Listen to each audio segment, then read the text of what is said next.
Howdy, this is Shannon Kringen, Goddess Kring, and I am feeling extremely grateful to be alive, and it is January 31st, 2024, and I've got my little Tom Petty widens my jetty. Tom Petty is a symbol to me. He's my shamanic symbol for following your heart, following your dreams.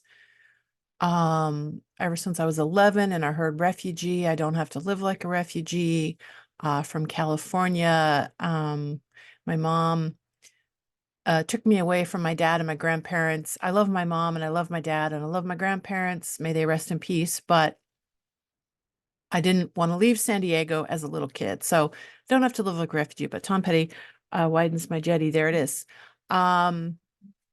And I am feeling a little overwhelmed. I just wanted to get on here and just do a video. I want to do a documentary film about the Goddess Kring public access TV show, the story of Goddess Kring. I've been accused of being a narcissist, literally. I am on the autism spectrum. I don't know how many of you buy into the mainstream psychological labels. Apparently, borderline personality disorder sometimes you get told that you're that instead of autistic, because there's a self-centeredness. If you're a narcissist or a borderline personality disorder, I don't fully buy into psychological labeling, although I am literally left-handed. Oh, there's the light better. I am not right-handed, I am left-handed. So I guess you can give somebody, should I change that? Oh, the light's bothering me. You can give somebody a label and say they are left-handed versus right-handed, introverted versus extroverted. But when you say you're autistic, what does that mean? Am I autistic? According to Mainstream Psychological Evaluator, I am on the spectrum of autism. And the reason why she said she gave me many, many tests is there's a rigidity and a repetitiveness to my brain and the way I process information. I am intelligent and yet I forget things. Apparently I have a poor working memory. I think that means my short-term memory isn't very good. Like I might not remember what I did 5 minutes ago. I have a chaotic disorganizedness. I think that I've got some ADHD mixed in with my autism. The autistic part is more rigid and repetitive and forgets things and is disorganized. Actually, ADHD and autism in some ways are different because autistic people tend to be rigid in their thinking, and like routine, and ADHD are constantly seeking something new and different. The fact that I basically have a habit of biting off more than I can chew, and I've done this for decades, like since 1989, when I was 21 years old in 1989. I went to Seattle Central Community College and I studied graphic design. And I remember I worked at Godfather's Pizza on Capitol Hill as a 17-year-old. And off and on from 17 to age 21, I don't remember, but that was like one of my first jobs out of high school was working at Godfather's Pizza. I was doing their salad bar and then I was a cashier. I was a bit shy, although I liked being on the mic and going, "Number 522, your pizza's ready, 522." I remember I immediately loved doing that, and people were shocked because I was so shy and afraid to talk to coworkers at Godfather's Pizza. And yet on the microphone, "Number 522, your pizza's ready, 522, please. Thank you very much." I loved speaking on the microphone. I like microphones and I like cameras, and yet I'm shy in other ways. And I like doing things by myself, and yet I feel lonely and like I want to connect with people. So I want to do a public access TV show. It might have something to do with exploring narcissism, the idea that you could appear narcissistic, because if you go to my Flickr, I have over 900 self-portraits. I've done over 728-minute monologue videos for Seattle Public Access Television with my show Goddess Kring. I want to do a documentary film about the Goddess Kring story, partly because in 2006 and 2010, there were a couple different filmmakers, a woman and then a man, who wanted to do documentary maybe about my show, the Goddess Kring, you know, phenomena or whatever you want to call it. And they interviewed me and followed me around when I rode my bicycle to the Fremont Summer Solstice Parade. And then both of them changed their mind. And I don't know if they both just got stressed out and busy with their own personal life. They didn't tell me why, or if my moodiness bothered them.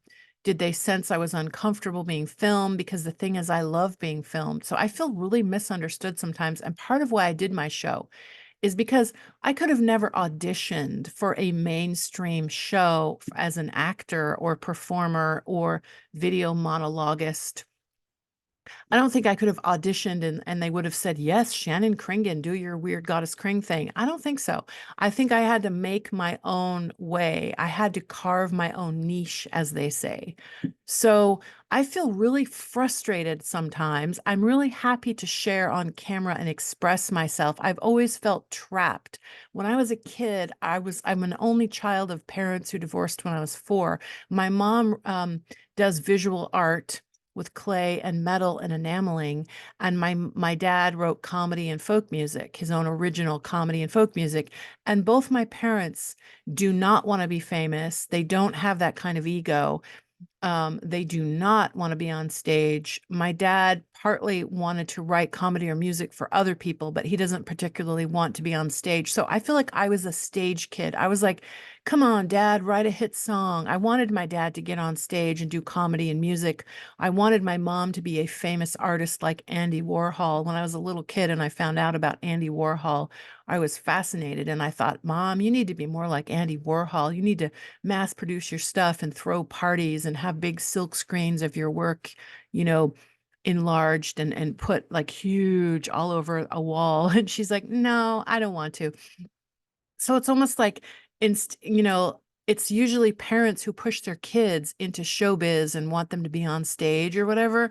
Whereas I was a little kid wanting my parents to be famous. I wanted them to be famous, maybe so that I could be famous, when really I just wanted to be famous. And what I mean when I say I want to be famous is I meant that I wanted to broadcast. And somebody in Norway told me that kring or kringen, kringcasting means broadcasting in Norwegian. I'm not sure if that's true or not. I'm half Norwegian in terms of my DNA or whatever. We came here in the 1800s from Norway on my dad's side, and from Ireland on my mom's side, and from Norway on my dad's side. And we were farmers in Norway, and we moved here in the 1800s. And then I think we came here from Ireland on my mom's side in the late 1800s, but the earlier 1800s. I think that my Irish family came here 4 generations ago. My Norwegian part of my family came here 5 generations ago. So the Norwegian people have been here longer on my family than, well, whatever, it doesn't matter. But I'm like mostly Irish and Norwegian, I guess. But I always wanted to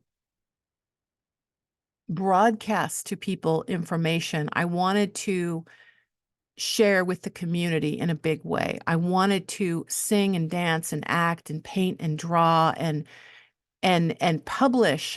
From an early age, I wanted my name, Shannon Kringen. This is by Shannon Kringen. And then I came up with the concept of Goddess Kring in my 20s, and that was sort of like my Wizard of Oz persona. So I want to do a documentary film, partly because other people canceled on doing a documentary with me. And I'm sorry that if my personality or moodiness got in the way of them wanting to do it. But I think they both just had other personal things in their lives that they wanted to focus on.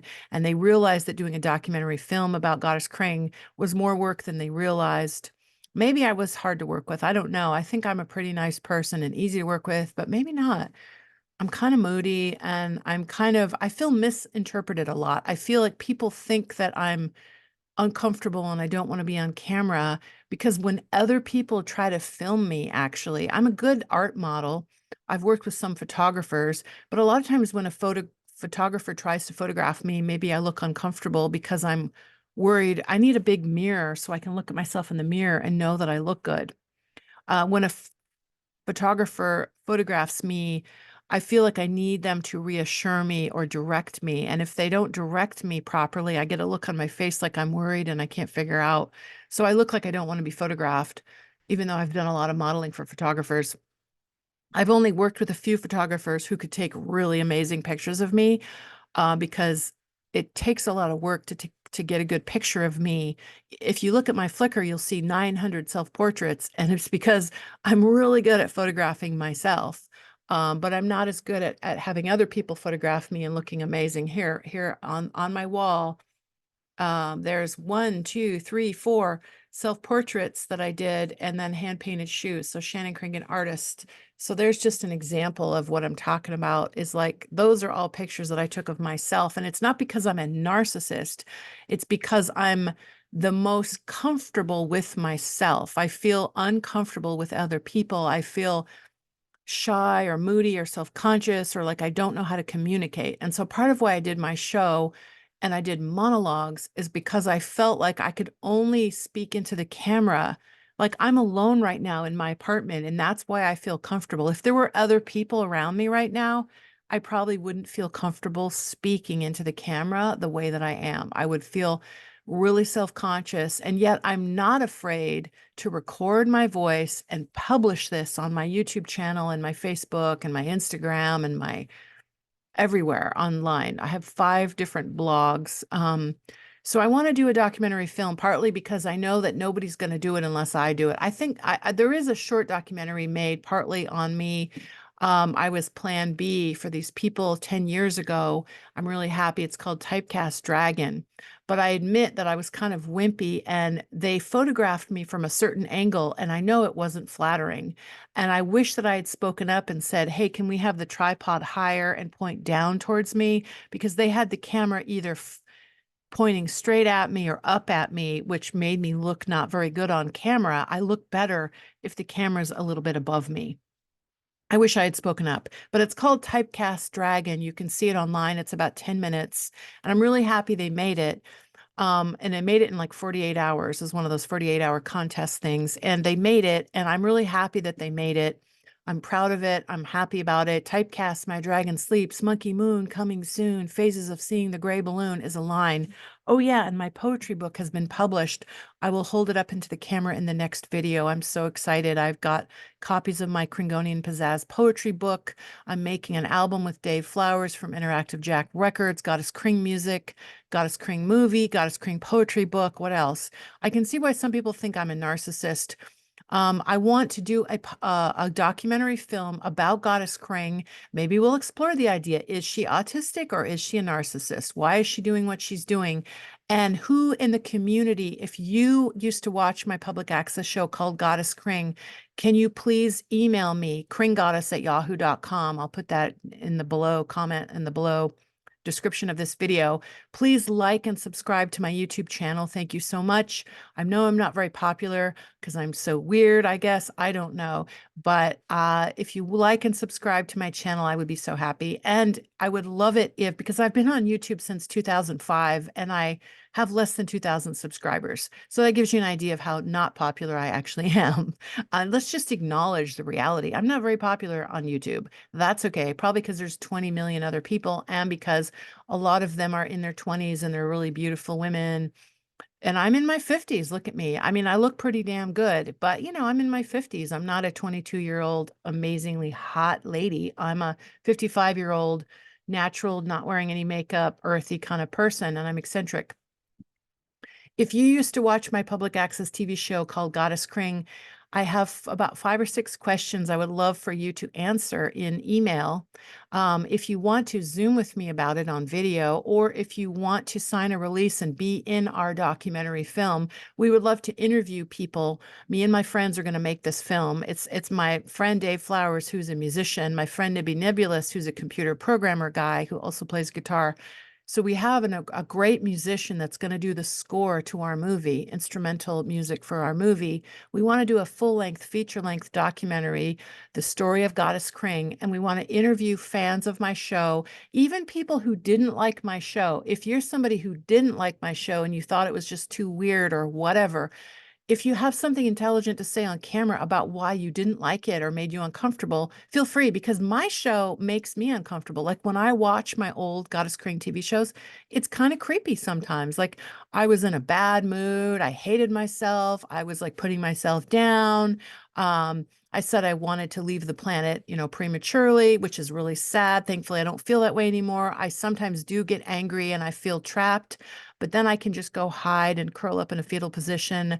Usually if I just walk in the forest barefoot, it calms me right down. Or if I am with dogs and cats, I'm an art model, a medical model, a pet sitter, a dog walker. If I hang out with animals and nature and I listen to Tom Petty or Tori Amos music, it totally cheers me up. So I generally want to stay on this planet and live till I'm 100 years old. So 2068, I'll be 100. So I would love to hear from you, whether you like my show or didn't like my show. If you have something intelligent to say on camera that's interesting and compelling enough to videotape and put in our documentary, I would love to splice you in to our documentary film, because I'm really used to doing things by myself. I think I do best when I do solo work. Maybe I should do my own documentary that's just me doing monologues, but I would love to include other people in my film that's about the Goddess Kring story or how it affected you or something. How did my show affect you? Maybe I should do a full solo documentary, monologue documentary style with old clips and new clips, me in my art car, me having a flashback, me freaking out and throwing a temper tantrum.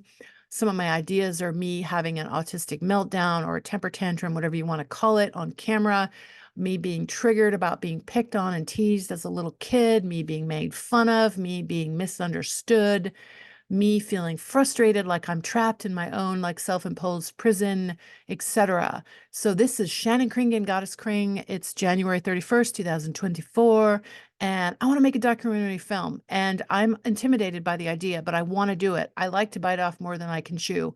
So I think there's great potential to make a compelling, interesting movie that would entertain the audience. I would love to entertain people as well as inspire people to follow the road less traveled and to let their freak flag fly, whatever you want to say. Bada boo, bada bing, stinging rings the kring, catch the wind song, spiral, drive, crack the code, left and right node. These are some phrases. Cancel culture vultures, virtue signal soldiers. I've written some new poems, and they're on the Goddess Kring album that Dave Flowers from Interactive Jack Records and I are doing. We would love to have our music played on KEXP radio in Seattle. And I used to have a radio show on Hollow Earth Radio, but they canceled me because I said words they didn't want me to say, which I will not repeat here. But it's really sad. They didn't even give me a chance to apologize or anything. They just canceled me. They said they unanimously decided to cancel me. So yeah, cancel culture vultures, virtue signal soldiers.